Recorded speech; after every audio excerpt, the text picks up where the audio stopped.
Hello, love bugs and love studs. I am back to you. Sorry it took me so long. I was MIA. Y'all know, if y'all seen the video before this one, just letting y'all know that I got a new camera, but I don't know what's wrong with it. I don't know how to work it yet, so I don't know. I'm gonna come back to you on my old camera and let's get it started with this hair thing again. So that's it on that part. So today we are doing a little bit of hair talk, and this one is, I feel, a much needed video because this one is talking about breakage versus shedding. Okay, so a lot of people don't know the difference between breakage and shedding, so I'm here to break it down to y'all as normal. Okay, so let's get started with breakage. Breakage is basically where your hair is not shedding. Breakage is when your hair is breaking off from the hair shaft, whether it's on the lower end, in the middle, or a tad bit higher. But breakage, it varies and differs from shedding, because shedding basically is your hair coming out from the top. And with shedding, this is the key way that you know it's shedding. If you take out that piece of hair, whether it's from your brush, from your wide tooth comb, or whatever you're using, styling tool, you will see a white bulb at the end of that hair shaft. So if you don't see the white bulb of your hair, it's basically breakage, and we need to fix that. But if it is shedding, don't worry. The white bulb is just in its last phase of the hair growing cycle. So shedding, white bulb; breakage, no bulb. And breakage tend to be a little bit smaller, or I don't know, whether it's this much smaller at the end, the middle, or at the top, you will not see a white bulb of that breakage piece of hair. Okay, now let's get into the ways you can tell your hair is breaking off. And these are the things that tend to happen, or things that you're doing to your hair that make it breaks off. So number one, breakage can come from if your hair is too dry.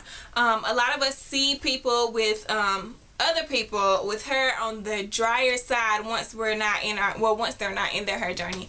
So we see people with sort of dry hair, and those people with sort of dry hair usually don't have I don't want to be mean, I don't think it's mean, but usually don't have lengthy type of hair. So their hair is usually not long because their hair is so dry, and that might be the reason why their hair is not growing, because it's breaking off. And dry hair will not do anything for you. That's why when we say we're on a hair journey, we usually moisturize and seal our hair. The moisturizing and seal is what keeps our hair from being dry, so our hair won't in turn break off. Number two cause of breakage could be the environment, and the environment has a lot to do with your hair. You know, once we say in the winter time, we usually don't co-wash our hair as much as we do in the summertime because the humidity, but the environment plays a major part of your hair journey and your hair growth. So if the environment is doing something weird to your hair and is causing it to break off, you might want to check into that, see if you can moisturize and seal more, or you can co-wash more, or you can add that moisture back into your hair, because it might be the environment might be taking away the moisture in your hair and causing it to be dry again. Another one is over processing your relaxers. Basically means leaving your relaxers in your hair too long, and that could break off your hair, because the relaxer is a chemical processing your hair, so it might be doing something weird if you leave it in too long and cause your hair to break. Another one with relaxers is overlapping your relaxers. You only want to put your relaxer on your new growth part of your hair. So when you don't put it on the new growth part of your hair, that is called overlapping your relaxers, and that can cause breakage at that line where you overlapped your old relaxed hair and your new growth. So at that line, it could be breakage, and that is when I was talking about up here. If your hair is breaking off up here or wherever your new growth started at, that is overlapping your hair, and that could be breaking it off at that point. Constantly touching your clothes, that's a major part. One of the reasons why we're on our hair journey and we use protective styles and put our hair up in buns or other protective styles is because we don't want to put our hair on our clothes, and that breaks it off. Okay guys, that's it. It just breaks it off once it touches your clothes, especially cotton and wool and other types of things. Silk, if you're wearing silk shirt still, that's fine because it's not gonna break off your hair as much as cotton or wool or any kind of other sweater material or shirt materials like I have on right now. If I was wearing my real hair right now down, it would be breaking it off. So that's why we do buns and other things like that, is because once it touches our clothes, you can count that as gone, ladies. That's breakage.com. Breakage.com. Wigs. If you're wearing wigs can cause breakage too if you're not properly taking care of your hair underneath the wigs. A lot of people may still not wear a wig cap, or like me, I usually put my satin cap and then my wig cap up under my wig so it won't constantly rub against my hair and cause breakage. A lot of people just wake up, put on the wig on over their hair and zoom out the door, and that is no good. That causes breakage, guys. That causes breakage because your hair underneath the wig is constantly rubbing up against that throughout the day. So all this turning your head and you know all that, it's just constantly rubbing up against your hair, which is breaking it off, and you won't notice it until it's gotten so far. So wigs can do it too, guys. And another one is if you're coloring your hair a lot. It's getting summertime and color is gonna be it. Some people still rocking their red. Some people, like the OMG girls, is going for pink, purple, greenish blue, whatever. Like, color is coming back in. So protect your hair against the color, because if you're constantly adding colors to your hair and not protecting it the right way, that can cause breakage of your hair, especially if you're doing it all the way the full length of your hair and not only doing whether it's the top, middle, and leaving the ends, or however you guys color your hair. Just make sure you protect it because that can cause breakage too. Again, weaves, taking them out the wrong way. I'm not sure if people still use glue when they use their weave still, but using glue right against your scalp and other parts of your hair, it can cause it to break off if you're not taking it out the proper way. If you have sew-ins, and y'all know you gotta clip the thread a little bit to get it out of your hair. If you're taking it out the wrong way, or if you accidentally clip a piece of your hair instead of the thread, y'all, it's just coming out and it's causing breakage. So please take out your sew-ins the right way if you're using sew-ins as a protective style, because that can cause breakage too if you're not taking it out the right way. Last is metal clip hairbands. Y'all know I say use the ouchless ponytail holders, headbands, hairbands, whatever you want to call it. Use those when you're doing your low maintenance and protective styles. But the metal clips, on the other hand, the ones we try to stray away from, those can cause breakage on your hair, because as you're raveling around your ponytail, the metal band is rubbing up against your hair and it can kind of pull it out as it comes. So when you take out the ponytail, you'll see little strings of your hair around it too. I know we all seen this, so you guys know what I'm talking about. You will see your hair wrapped against it too. So you all know what I'm talking about.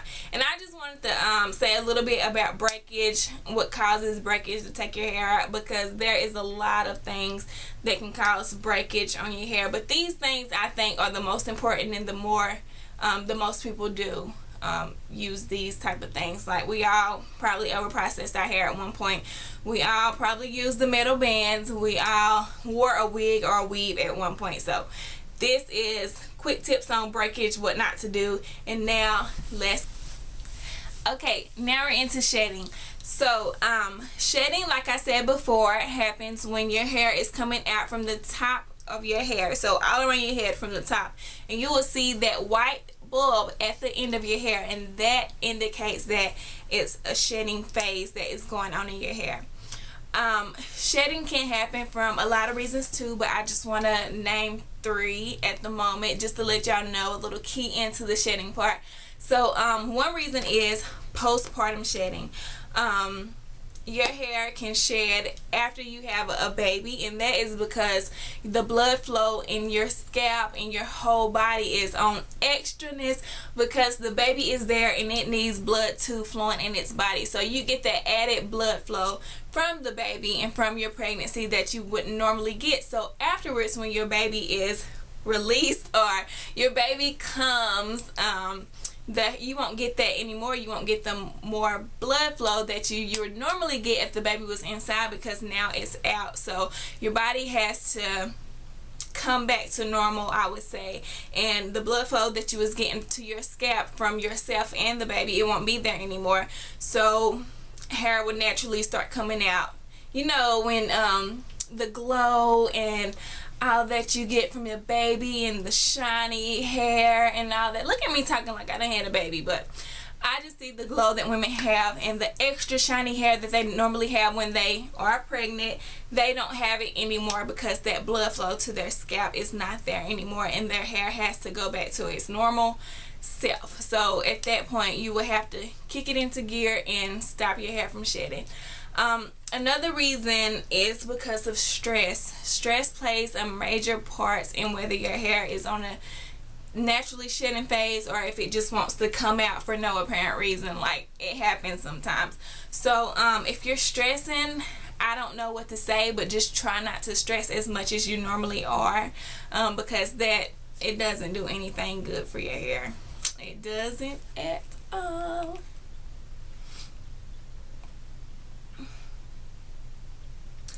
The last reason shedding would happen more is because you don't have the proper protein moisture balance in your hair. And protein moisture balance, it plays a major role in retaining your length and keeping hair on your head.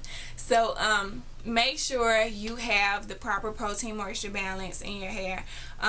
If you lack in protein, you might want to try the Afro-G products or some more products that have protein in it. Sometimes you won't need the heavy protein like Afro-G does. Sometimes you might need a light protein, and you might want to try Queen Helene's conditioning cholesterol treatment, or what's another one, the organic root stimulator mayonnaise pack thing. I'll get it to you all what it's called, but you might want to try a light protein because some people's hair, it doesn't like the hard protein like Afro-G does. And moisture balancing your hair, moisturizing, sealing aids in that, and also co-washing aids in it, and keeping your hair conditioning, deep conditioning, all that stuff. So you want to try to stray away from stress. If you're having a baby and done had your baby, you might want to kick it into gear, protein moisture balance, and co-washing and getting your hair back on track after the baby comes, and protein moisture balance. And also the inside of your body plays a major role in what's happening on the outside. So if you don't have a healthy diet, and if you aren't drinking enough water like you need to be drinking, I had to get on board with that. You might want to try to eat more fruits and vegetables. Sorry y'all, that's a word I can't say. F-R-U-I-T. That's not a word I can say, so I'm still a baby when it comes to that word. But you might want to try that more, that word, in vegetables and more water, to get your body back on track and stuff like that. Also, I want to let you know that normally your hair sheds to 50 to 100 strands a day. Some people are more, some people are less. But if you notice that your hair is shedding more than normally, you might want to go through your YouTube channels, ask me some questions, get on board with making your hair stay on your head and stop shedding as much.